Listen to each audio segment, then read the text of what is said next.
Nagbabalik ang tulong ko, pasa mo global. Vic Garcia po balik. At Amining Garcia, patuloy tayo sa ating tulong dagdag kaalaman. Sa ating topic na ano-ano ang dapat gawin para maiwasang makagawa ng maling desisyon. Sa ating episode na Decide now, act later. O, review lang tayo ha. Step number 1, learn the reasons why we make wrong decisions. Kapag alam nyo na ang dahilan sa paggawa ng maling desisyon, madali nyo na po itong maiiwasan dahil iiwasan nyo yung mali, malamang tumama na po kayo. Number 2, learn to pre-decide. Ayan, po, ang dami po technique sa paggawa ng decision, but today po, tandaan nyo po itong salitang to.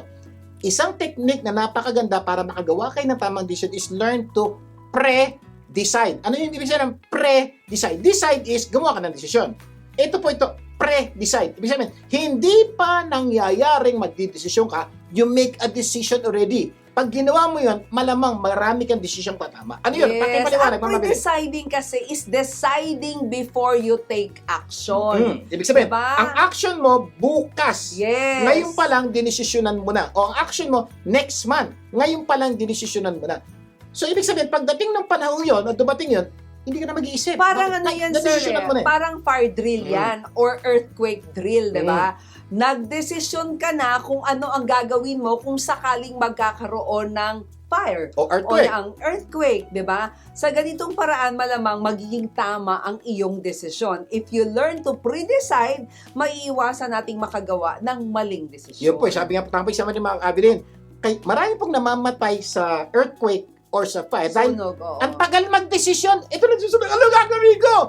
Doon namatay. Ang tagal magdesisyon. Na indecisive siya sa paggawa ng desisyon. So, para saan ang pre-decide? Ito po. Ang pre-decide is fire drill. Tuturo na sa'yo. Pag nagkaroon ng sunog, nagkaroon ng earthquake, ito number 1, number 2, number 3. Tandaan mo yan, number 1, number 2, number 3. Pak! Biglang nagkasunog. Alam niya na gagawin. Desisyonan niya na kung ano gagawin. So, malaki posibilidad hindi siya mamatay. The same is true with us. May mga sitwasyon sa buhay natin na mangyayari pa sa mga susunod na araw na pwede na nating desisyonan ngayon. Para pagdating ng araw na yun, hindi ka na mag-iisip. Eto na desisyon ko. Tapos. Yes. Parang ano yan parang sa buhay dapat meron tayong financial drill. Yan. Hindi pa nangyayari na mababaong ka sa utang. Dinesisyonan mo na. Ito gawin ko. Nakapag-decide ka na, di ba? Relational drill, professional drill, at marami pang iba. Kumbaga, naisip mo na, financial. Hindi ako mangungutang. Hindi ako bibili nito. Ngayon pa lang, Correct, dinesisyonan mo na. ngayon pa lang. Oo. Hindi ako bibili ng mamahaling cellphone. So, dinesisyonan. Pag nakakita ka ng mamahaling cellphone, sorry, dinesisyonan na kita. Hindi kita bibilin. Oo. So, wala nang temptation, wala nang impulse, na desisyonan mo na yung, inaiwasan mo na yung reason na decision by emotion. Yes. Hindi ka na magiging emotional o impulse. Bakit? Tapos na desisyon ko Sa yan. relational drill naman, Ganon din. pag nagkamali, na desisyonan mo na patatawarin mo siya. Sabi, pasok mo sa asawa mo. Ah. Ani, ano mang mali pagkakasalang gagawin na patatawarin kita. So, hindi pa nangyayari. Pagdating ng panahon magkamali, you know what to do. Yes. Nagdesisyonan mo na kasi ngayon yung gagawin mo pang nangyari yun. So, mag-iisip ka pa ba? Hindi na. Honey, I forgive you. Oh, So, ganda po, di ba? Sa professional drill naman, Sinigawan ka na, boss mo. sinigaw ka. Dapat na-desisyonan mo na anong magiging reaction mo doon. Ngayon pa lang, dinidesisyonan ako pag sinigawan ako ng boss ko. Training to. Hindi ako sisigaw. Oo, test ito. Yan. Oo. So, basta ito, may mga bagay po sa buhay natin na kaya nyo ng desisyonan ngayon. Para pagdating ng panahon yun, hindi ka na ma-pressure, hindi ka ma-stress, hindi ka mag-panic. Bakit? I made the decision on that before. Correct. Kaya ito maganda. Pag nag-aapura ka, malaki posibilidad na mamali kang desisyon. Ito hindi. Ang tagal mong pinag-isipan itong pre-decision na to. Naaral mo na lahat, kaya malamang tama. Yung po sinasabi namin, tandaan niyo po right now, learn to pre-decide. Promise, And gaganda to buhay na. help you practice pre-decision, you need to have pre-decision commitments. Yan. Oo. Meron ka dapat didesisyon na, i-commit mo sarili mo na pag nangyari yung bagay na yon, ito gagawin mo. Yes. Sample, Your pre-decision commitment can be when you faced with a situation, blank. Oo, blank. So, halimbawa, I have pre-decided to blank. Yan. So, ibig sabihin, Yan. ang iyong commitment ganito, pag dumaan ako sa ganitong problema, dinesisyonan ko na ngayon na ito ang aking gagawin. Ibig sabihin ko, Halimbawa, may mga problemang darating, hindi pa dumarating, may desisyon na pa. Example. Oo. Halimbawa, para maiwasan ang decision dahil sa spekulasyon, to avoid making decision based on speculation, your pre-decision commitment can be before I make a decision, I have pre-decided not to speculate but investigate. Yan, ganda mo ha? So, ibig sabihin, para Oo. daw maiwasan ng speculation, every time may balitang dumating sa akin, ano man yan, I will not speculate, but I will investigate Yes. first. Ibig sabihin po, alam mo, kuya, ate, ganito. Ha? Nakita So, ko yung ganon! asawa mo.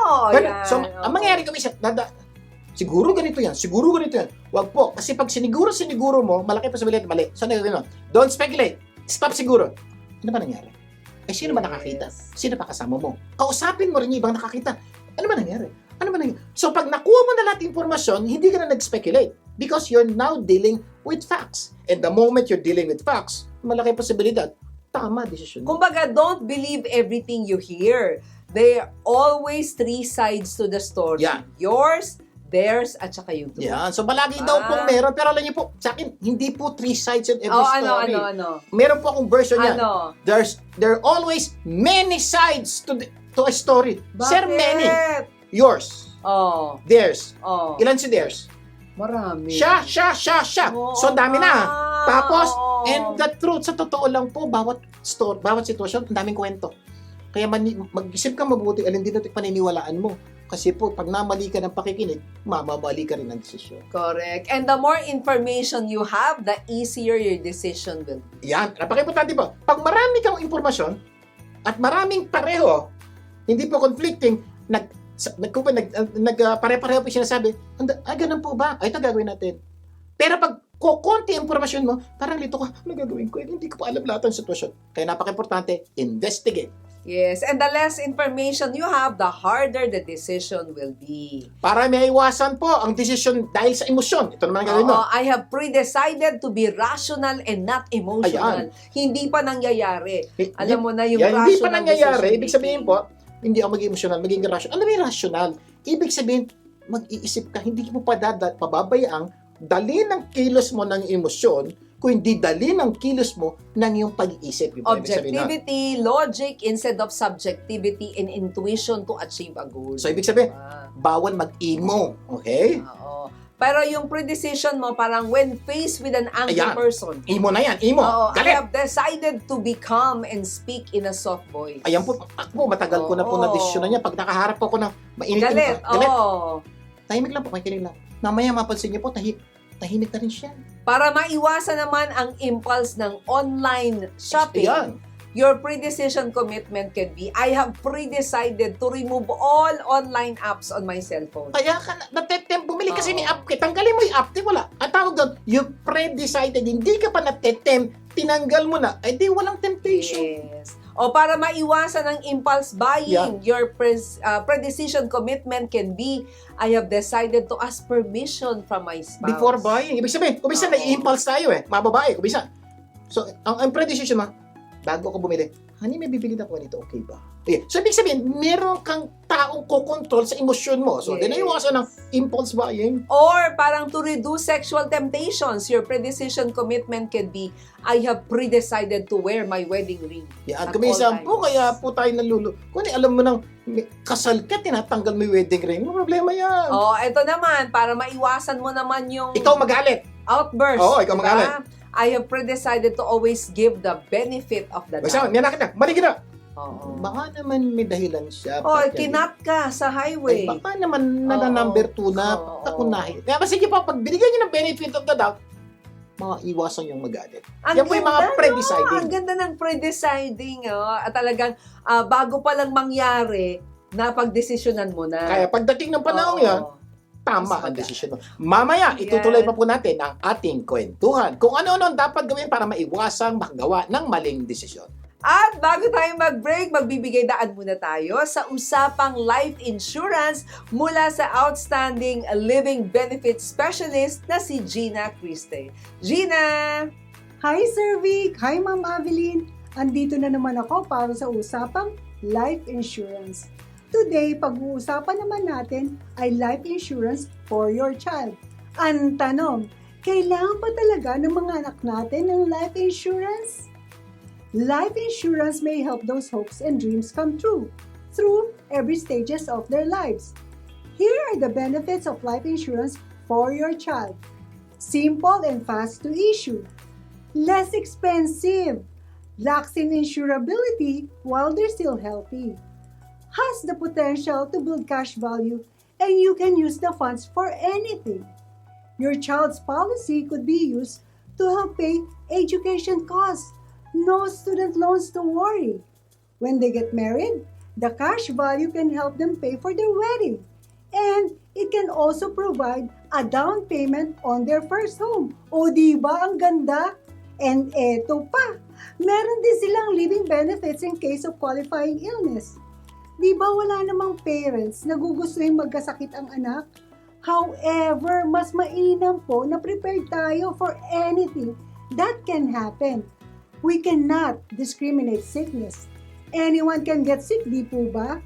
We love our children so much and we would like them to have a better future.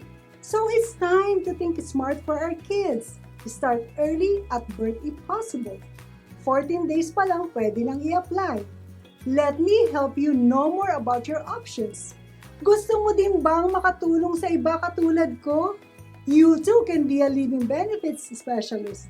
Ang maganda dito, makakatulong ka na, matutulungan ka pa. Ito po si Gina Christie ng Usapang Life Insurance.